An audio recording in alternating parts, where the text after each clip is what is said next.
এ যুবক, কত যুবকের লাশ।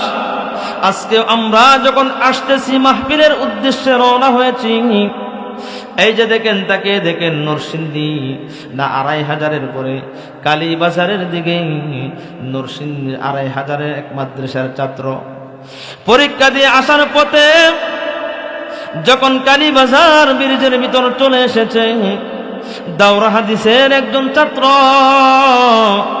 হুন্ডার দিয়ে যখন আসতেছে, দুই দিকের দুই গাড়ি এমন ভাবে চাপা দিয়েছে গো আমার বন্ধু। এত সুন্দর চেহারা,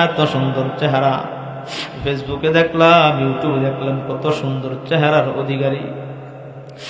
এই রূপগঞ্জ মাদ্রাসা থেকে হযরতে হাসান জামিল হাফিজাহুল্লাহর মাদ্রাসা থেকে পরীক্ষা শেষ করে যখন আসতেছে, আসার পথে তার দুর্ঘটনাক্রমে অ্যাক্সিডেন্ট হয়ে যাইতে হয়েছে, দুনিয়ার জমিন থেকে চলে যাইতে হয়েছে। এই জন্য রে যুবক, আজকে থেকে আমরা ওয়াদা করব ৫ ওয়াক্ত নামাজ আল্লাহর জন্য পড়ব, দাড়ির ভিতর কোর লাগাবো না, নবীকে কষ্ট দিব না, আল্লাহর রাসূলকে কষ্ট দিব না, আল্লাহকে কাঁদাবো না, আল্লাহর রাসূলকে কাঁদাবো না। আমরা আজকে ওয়াদা করলাম, আয় আল্লাহ, দিগলদি মাদ্রাসার মাহফিল থেকে আল্লাহ প্রত্যেকে ওয়াদা করেছে, আল্লাহ তুমি কবুল করো, মঞ্জুর করো, সকলে বলে আমিন। তারপরে মহিলা বলতেছেন ইন্না লিল্লাহ। রাসূলকে যখন সামনে গিয়ে দেখে আল্লাহর পয়গম্বর ঠিক আছে, কিন্তু একটু অসুবিধার ভিতর আছে। মহিলা বলতেছেন, রাসূলের চেহারা মুবারক দেখার পর আমার দিল ঠান্ডা হয়েছে। আল্লাহর পয়গম্বরের কাছে গিয়ে বলতেছেন, ওগো আল্লাহর নবী, আল্লাহর কসম, ওগো নবী গো, আল্লাহর কসম, আমার সন্তান আপনার উপর কুরবানি হোক, আমার স্বামী আপনার নামে আপনার উপরে কুরবানি হোক, আল্লাহর রাস্তায় কুরবানি হোক, আমার ছেলে আল্লাহর রাস্তায় কুরবানি হোক, তাতে আমার কোনো আপত্তি নেই, আমার কিছু যায় আসে না। আপনার নবী জীবিত আছেন, আমার দিলটা ঠান্ডা হয়ে গেল।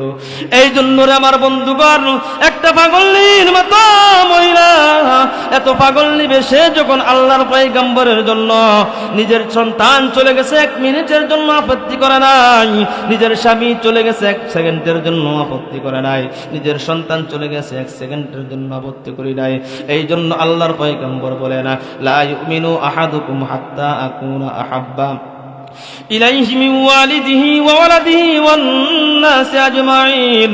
আল্লাহর পয়গম্বর বলেন, নিজের জীবনের চাইতে, নিজের সন্তানের চাইতে, নিজের স্বামীর চাইতে, নিজের ভাইয়ের চাইতে, দুনিয়ার तमाम পৃথিবীর চাইতে আল্লাহ এবং আল্লাহর রাসূলকে যে বেশি মহব্বত করতে পারবে, সেই হবে কাটি ইমানদার, ঠিক কিনা বলেন? শুধু তাই নয় রে আমার বন্ধুগণ, উহুদের যুদ্ধের ময়দানে আল্লাহর পয়গম্বর জনাবে মুহাম্মদুর রাসূলুল্লাহ সাল্লাল্লাহু আলাইহি ওয়াসাল্লাম রক্তাক্ত অবস্থায় হয়ে গেলেন। সাহাবায়ে কেরাম যখন চতরভঙ্গ হয়ে গেলেন, অনেক লম্বা ইতিহাস। চতরভঙ্গ হয়ে যাওয়ার কারণে কাফের মুশরিকরা সুযোগ পেয়ে গেছে রে আমার বন্ধু। আল্লাহর পয়গম্বর জনাবে মুহাম্মদুর রাসূলুল্লাহ সাল্লাল্লাহু আলাইহি ওয়াসাল্লামের শরীরের ভিতর পেরেক ঢুকে গেছে। সাহাবায়ে কেরাম দৌড় দিতে শুরু করলেন, চতরভঙ্গ হয়ে গেছেন, ঠিক আছে কথা। সাহাবায়ে কেরাম আশ্চর্য হয়ে গেলেন, আমার দয়ার নবী হযরত ওমর রাদিয়াল্লাহু তাআলা আনহুর নামটা আপনারা শুনছেন কিনা? প্রতিনিয়ত হযরত ওমরকে নিয়ে আলোচনা হয়, ঠিক কিনা বলেন? হযরতে হামজা রাদিয়াল্লাহু তাআলা আনহুকে নিয়ে আলোচনা হয়।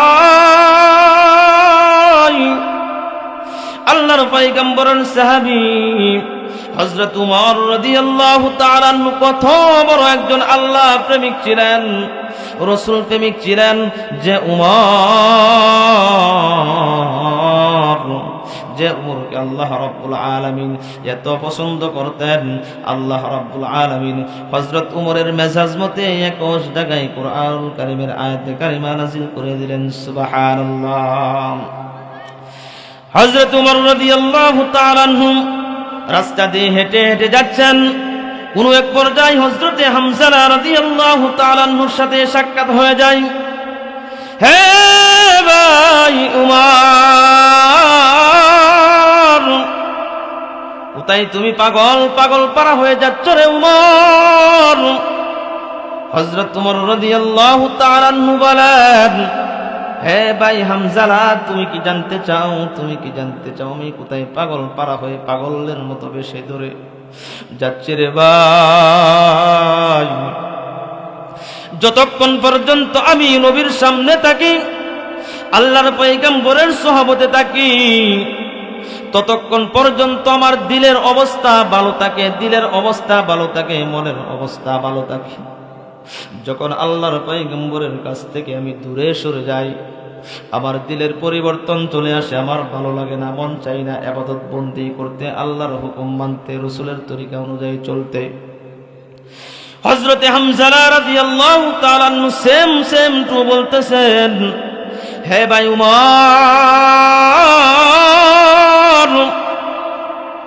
আমারও তো একই বাস্তবতা পরিস্থিতি। আল্লাহর পয়গম্বরের সামনেই যতক্ষণ পর্যন্ত আমি থাকি রে উমর, আমার দিলের অবস্থা অন্যরকম থাকে, দিলের অবস্থা ভালো থাকে। আল্লাহর পয়গম্বরের সামনে থেকে যখন আমি দূরে চলে যাই, চতরভঙ্গ হয়ে যায়, আমার দিলের ভিতর নামাজ পড়ে মজা পাই না, রোজা রেখে মজা পাই না, কুরআনুল কারীম তেলাওয়াত করে মজা পাই না, নেক কাজ করে কোনো রকম শান্তি পাই না রে উমর। কি করা যায়, কি করা যায়? হযরত উমর ফারুক রাদিয়াল্লাহু তাআলা আনহু বলেন, হে হামজা, যাও যাও দুজন, আমরা মিলে সম্মিলিতভাবে আল্লাহর পয়গম্বর জনাবে মুহাম্মদুর রাসূলুল্লাহ সাল্লাল্লাহু আলাইহি ওয়াসাল্লামের কাছে আমরা যাই, গিয়ে আমাদের হালত খুলে বলি, আমাদের পরিস্থিতি খুলে বলি, আমাদের অবস্থা একটু শেয়ার করি। আল্লাহর পয়গম্বরের কাছে যখন গিয়া বলতেছেন, ইয়া রাসূলুল্লাহ, ইয়া হাবিবাল্লাহ, ওগো আল্লাহর পয়গম্বর, যতক্ষণ আপনার সামনে থাকি, আপনার কাছে থাকি গো আল্লাহর পয়গম্বর, ততক্ষণ পর্যন্ত দিনের অবস্থা একরকম থাকে। যখন আপনার কাছ থেকে দূরে সরে যাই গো আল্লাহর পয়গম্বর, তখন মনের অবস্থা পরিবর্তন হয়ে যায়। বুঝতে পারলাম না ইয়া রাসূলুল্লাহ। এই জন্য রে চলতি গলতির মুসলমান,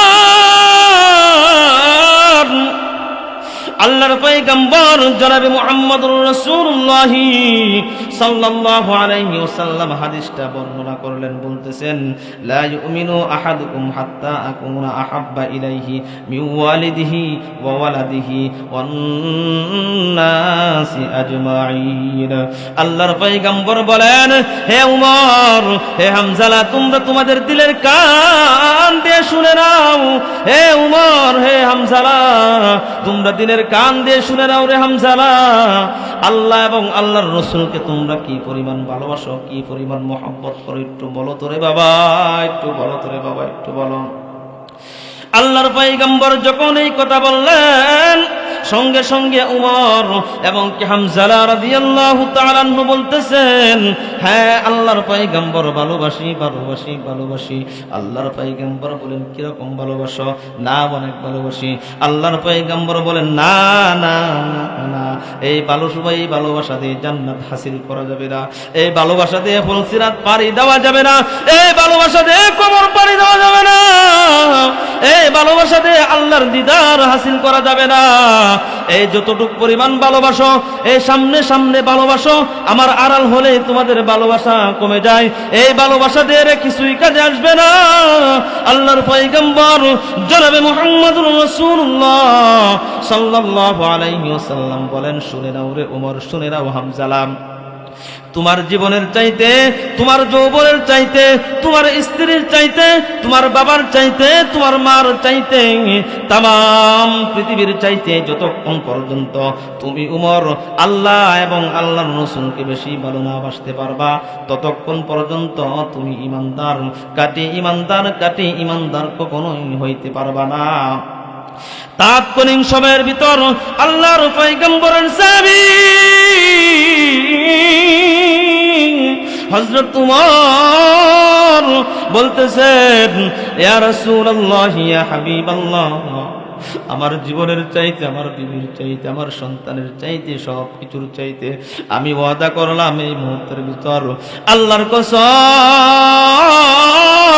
আমার জীবনের চাইতে, আমার স্ত্রীর চাইতে, সব কিছুর চাইতে আল্লাহ এবং আল্লাহর রাসূলকে আমি বেশি ভালোবাসলাম। হযরত হামজা রাদিয়াল্লাহু তাআলা আনহু সেম এই কথাই বলেছেন, ওগো আল্লাহর নবী, আমার জীবনের চাইতে, আমার সন্তানের চাইতে, আমার স্ত্রীর চাইতে, সব কিছুর চাইতে আমি বেশি ভালোবাসলাম।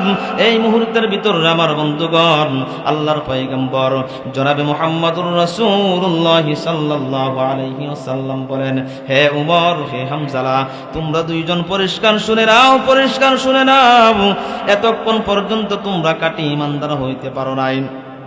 যখন তোমরা নিজের জীবনের চাইতে, তোমার স্ত্রীর চাইতে, তোমার বিবির চাইতে, সব কিছুর চাইতে আল্লাহ এবং আল্লাহর রাসূলকে বেশি ভালোবাসতে শুরু করেছ, সিদ্ধান্ত নিয়েছ, এ উমর, ঠিক আছে, তোমরা এখন কাটি ইমানদার, কাটি ইমানদার, কাটি ইমানদার হইতে পেরেছ।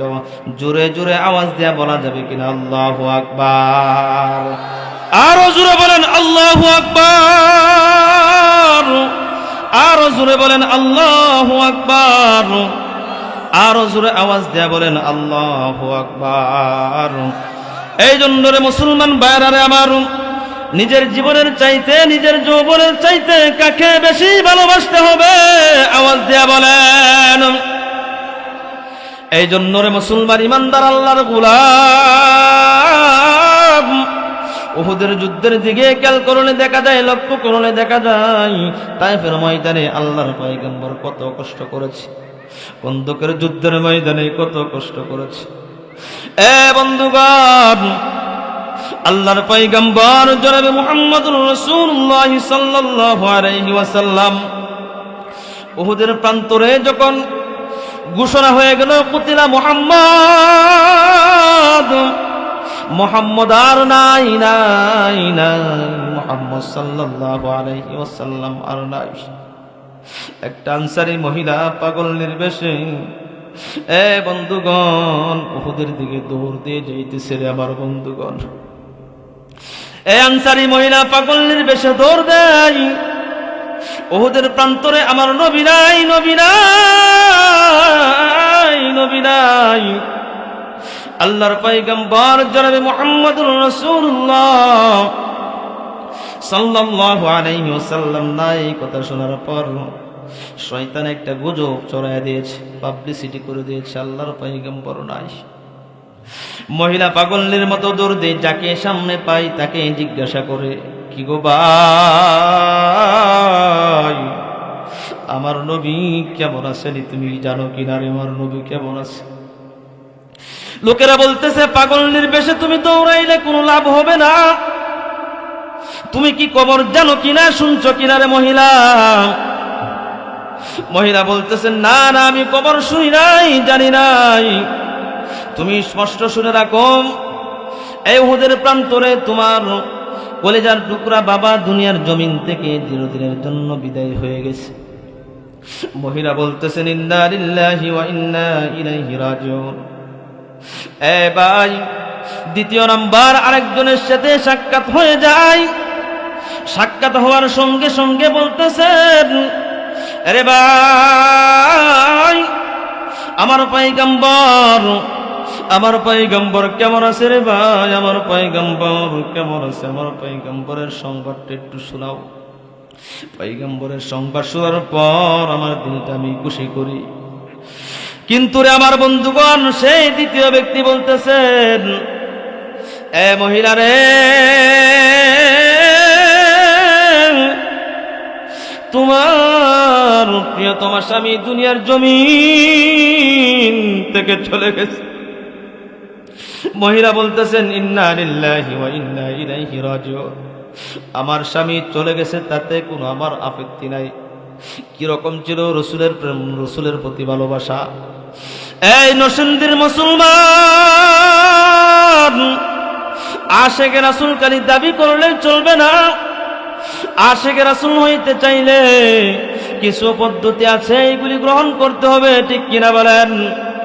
এই মহিলা বলতেছেন, এই ভাই আমার রাসূল কেমন আছে?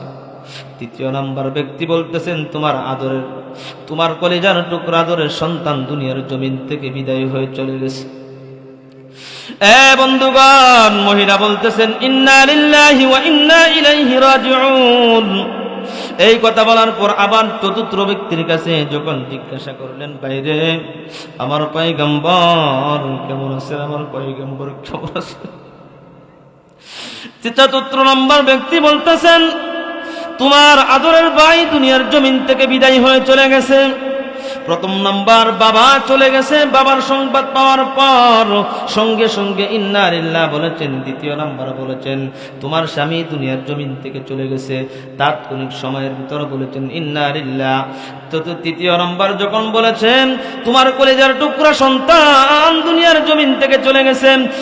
বন্ধুগণ, চতুর্থ নাম্বার যখন বলেছে তোমার ভাই দুনিয়ার জমিন থেকে চলে গেছে, বন্ধুগণ, রাসূলের জন্য হযরত আবু উবাইদা ইবনুল জাররাহ যখন দ্বিতীয় নাম্বার ফেরেকটুকু করলেন, বলার পর আল্লাহর পয়গম্বর বলতেছেন, আবু উবাইদা রে, তুমি কত কষ্ট করলা আমার জন্য, তুমি কত কষ্ট করলা। আবু উবাইদা ইবনুল জাররাহ ফেরেকটা শরীর মুবারক থেকে করার পর নিজের জীবনটাকে ধন্য মনে করলেন। ঠিক কিনা বলেন? ঠিক কিনা বলেন? কিন্তু দেখা যায় যে আমার বন্ধুগণ, গোটা কিছু নাস্তিক মুরতাদ আল্লাহর রাসূলকে নিয়ে কটূক্তি করে, আল্লাহর পয়গম্বরদেরকে নিয়ে কটূক্তি করে, কটূক্তি করার পরও কিন্তু ঠিক থাকতে পারে না, ঠিক থাকতে পারে না, ধরা খেয়ে যায়। ঠিক কিনা বলেন? মাঝে মধ্যে আমরা সোশ্যাল মিডিয়ার ভিতরে দেখি কোরআনুল কারীমের অবমাননা, রাসূলকে নিয়ে কটূক্তি করে, কিন্তু যতক্ষণ পর্যন্ত আল্লাহ প্রেমিক, রাসূল প্রেমিক, দিন প্রেমিক, ইসলাম প্রেমিক নীল আকাশের নিচে জমিনের উপরে থাকবে, ততক্ষণ পর্যন্ত নাস্তিক মুরতাদদের এই দেশেও জায়গা হবে না, অন্য দেশেও জায়গা হবে না, কোনো দেশেই জায়গা হবে না। ঠিক কিনা বলেন?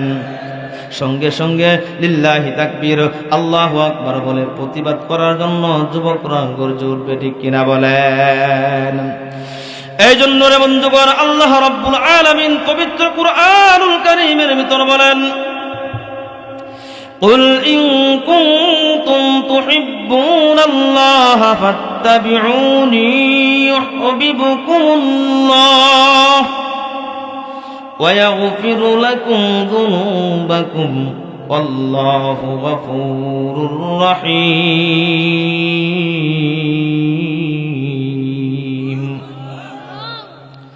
এই জন্য রে আমার বন্ধুগণ, আল্লাহর ভালোবাসা যদি পেতে চাও, রাসূলের ইতাআত করতে হবে।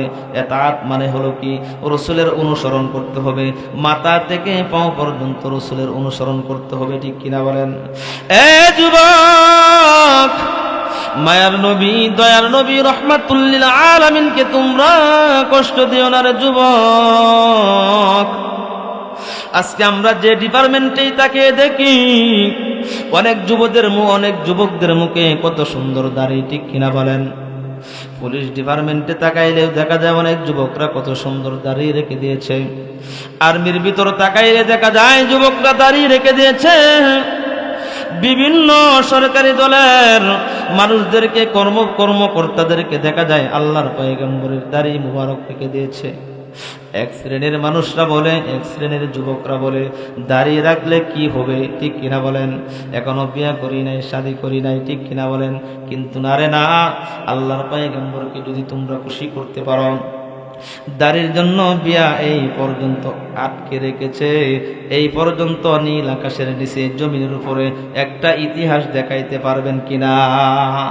অথচ দাড়ি যদি মুখের ভিতর থাকে, আল্লাহর পক্ষ থেকে ইজ্জত সম্মান আল্লাহ রাব্বুল আলামিন বাড়িয়ে দেয়। ঠিক কিনা বলেন? ঠিক কিনা? এই জন্য মাথা থেকে পাও পর্যন্ত পূর্ণাঙ্গভাবে আমার জীবনটাকে সাজাইতে হবে। কিভাবে সাজাবেন? কথা বলেন, কিভাবে? রাসূলের আদর্শ দিয়ে। আজকে যেহেতু হুব্বে রাসূল, রাসূল সাল্লাল্লাহু আলাইহি ওয়াসাল্লামের মহব্বত নিয়ে আলোচনা করা হচ্ছে, আমরা আজকে এখান থেকে একটা স্পষ্ট ঘোষণা দিতে চাই, আজকের পর থেকে আমরা কখনোই দাড়ির ভিতর কুল লাগাবো না। আমরা ওয়াদা করতে পারবো? কথা বলেন, এই যুবকরা ওয়াদা করতে পারবো তো ইনশাআল্লাহ? যদি তোমরা যুক্তি পেশ করো, হুজুর বিয়া করি নাই, শাদী করি নাই, আমাদের বয়স তো তেমন হয় নাই, ঠিক কিনা বলেন? এটা কি ভুল হবে না সহি কথা হবে? আমাদের বয়স কিন্তু আস্তে আস্তে চলে যাচ্ছে, কমে যাচ্ছে, ঠিক কিনা বলেন? হ্যাঁ, এই পর্যন্ত যাদের দাড়ি মুখের ভিতর উঠেছে আল্লাহ তাআলা তাদেরকে ইজ্জত দিয়েছে, সম্মান দিয়েছে, সম্মানের পাত্র বানিয়ে দিয়েছেন, ঠিক কিনা বলেন? অনেক ইতিহাস আছে। দাড়ির কারণে আল্লাহ তাআলা বেজ্জিত, কখনোই লাঞ্ছিত, অপমানিত করে না, ঠিক কিনা বলেন? আজকে কি আমরা ওয়াদা করতে পারবো রসুলের গলার ভিতর আমরা কখনোই কুর দিব না? পারবো ইনশাল্লাহ? আল্লাহ রাব্বুল আলামিনকে দুইটি হাত তুলে দেখাই তো, আজকে থেকে ওয়াদা করি। লিল্লাহি তাকবীর। আয় আল্লাহ তাআলা রাব্বুল আলামিন, তোমার যুবকরা বিদ্যারাম আজকে থেকে ওয়াদা করেছে তারা দাড়ির ভিতর কুর লাগাবে না, তোমার রসুলকে আর কষ্ট দিবে না, তোমার রসুলকে আর কষ্ট দিবে না। আল্লাহ তুমি কবুল করো, মঞ্জুর করো, সকলে বলে আমিন। এ যুবক,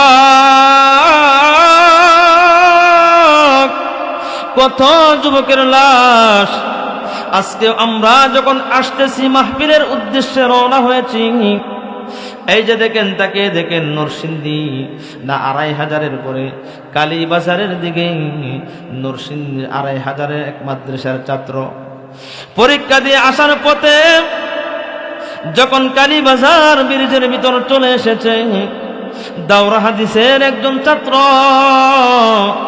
হুন্ডার দিয়ে যখন আসতেছে, দুই দিকের দুই গাড়ি এমন ভাবে চাপা দিয়েছে গো আমার বন্ধু। এত সুন্দর চেহারা, ফেসবুকে দেখলাম, ইউটিউবে দেখলাম, কত সুন্দর চেহারার অধিকারী। এই রূপগঞ্জ মাদ্রাসা থেকে হযরতে হাসান জামিল হাফিজাহুল্লাহর মাদ্রাসা থেকে পরীক্ষা শেষ করে যখন আসতেছে, আসার পথে তার দুর্ঘটনাক্রমে অ্যাক্সিডেন্ট হয়ে যাইতে হয়েছে, দুনিয়ার জমিন থেকে চলে যাইতে হয়েছে। এই জন্য রে যুবক, আজকে থেকে আমরা ওয়াদা করব 5 ওয়াক্ত নামাজ আল্লাহর জন্য পড়ব, দাড়ির ভিতর কুর লাগাবো না, নবীকে কষ্ট দিব না, আল্লাহর রাসূলকে কষ্ট দিব না, আল্লাহকে কাঁদাবো না, আল্লাহর রাসূলকে কাঁদাবো না। আমরা আজকে ওয়াদা করলাম, আয় আল্লাহ, দিগলদি মাদ্রাসার মাহফিল থেকে আল্লাহ প্রত্যেকে ওয়াদা করেছে, আল্লাহ তুমি কবুল করো, মঞ্জুর করো, সকলে বলে আমিন। আমি যে যতগুলি আলোচনা এই পর্যন্ত করেছি